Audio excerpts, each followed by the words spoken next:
Have you ever found yourself just completely trapped in your own head? Replaying conversations or maybe worrying about things, future problems that haven't even happened. It can really feel like you're being productive, right? Like you're actually problem solving. But, well, in reality, it often just seems to multiply the problems, leaving you anxious and kind of stuck. So let's dive into this. Today, we're taking a really close look at stopping overthinking. We're drawing insights from Nick Trenton's book, Stop Overthinking, Reclaiming Your Mental Space.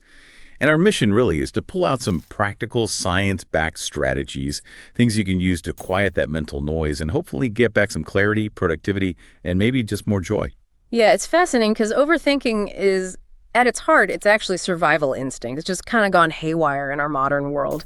Our brains, they evolved to scan for danger, always looking out for what could go wrong. Right, that makes sense. But now that instinct just turns into this endless mental chatter, replaying the past, predicting doomed scenarios, often criticizing ourselves too. And it doesn't lead anywhere useful.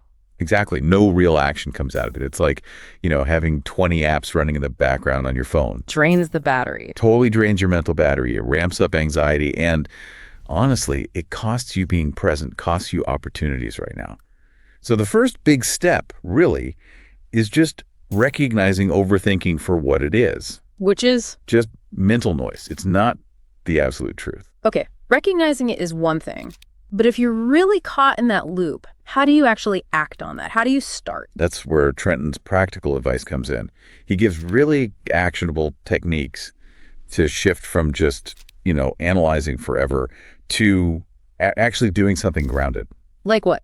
Well, one key thing is labeling your thoughts. Labeling them. How does that work? So instead of getting swept away by, say, a wave of anxiety, you just observe it. Yeah. You might literally say to yourself, okay, that's a worry thought, or that's planning. And that simple act, it creates this little bit of distance.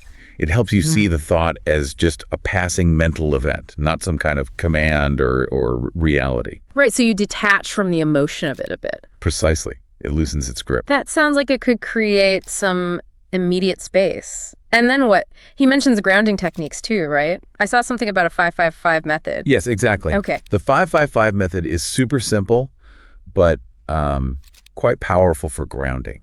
When you feel your mind racing, you just stop and deliberately identify 5 things you can actually see around you. Okay. Then 5 sounds you can hear. And finally, 5 sensations you can feel, like your feet on the floor or the chair supporting you. So it forces you into the present moment. It absolutely does. Right. It pulls your attention right out of your head and into your physical surroundings.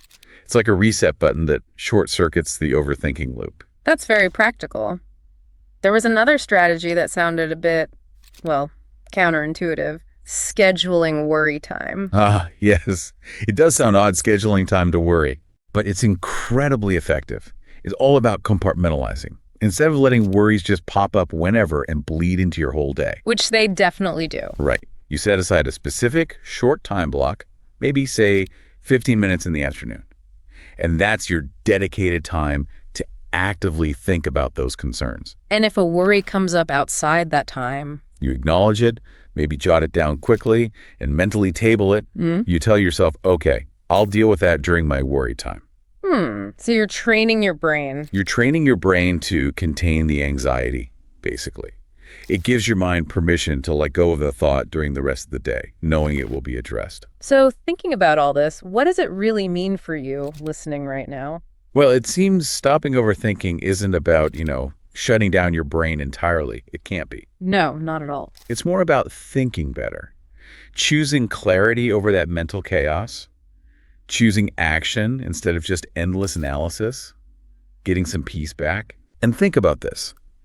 What if you truly accepted that you are not your thoughts? That you actually have the power to change that internal narrative? So maybe next time your mind starts racing, try that immediate action step from the book. Just try it. Yeah, just label the thought, ground yourself, maybe use that 5-5-5 method. This video is presented by International Psychology Association. Follow us for more psychology updates.